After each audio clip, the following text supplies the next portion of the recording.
ஹட்டன் நகருக்கு நீர் வழங்கும் சிங்கமலை நீர்த்தேக்கத்தில் வீழ்ந்து காணாமல் போன பாடசாலை மாணவனின் சடலம் ரங்கல கடற்படையின் சுழி ஓடிகளால் மீட்கப்பட்டது.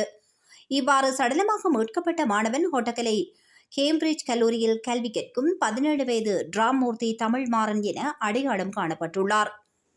இந்த ஆண்டு சாதாரண தர பரீட்சையை முடித்துவிட்டு தேர்வு முடிவுகளுக்காக காத்திருந்த குறித்த மாணவன் சக பாடசாலை மாணவர்களுடன் கணனி வகுப்புகளுக்கு செல்வதாக கூறி ஹட்டனில் உள்ள சிங்கமலை நீர்த்தேக்கத்திற்கு புகைப்படம் எடுக்க சென்றுள்ளார்.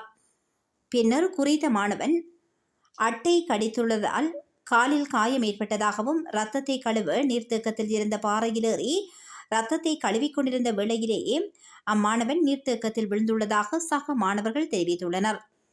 மாணவனின் பெற்றோர் வெளிநாடு சென்றுள்ளதாகவும் மீட்கப்பட்ட மாணவனின் சடலம் பிரேத பரிசோதனைகளுக்காக டிகோயா ஆதார வைத்தியசாலைக்கு சிறப்பு தடயவியல் நிபுணரிடம் அனுப்பப்பட்டுள்ளதாகவும் மேலும் சம்பவம் குறித்து மேலதிக விசாரணைகளை மேற்கொண்டு வருவதாகவும் ஹட்டன் போலீசார் தெரிவித்துள்ளனர்.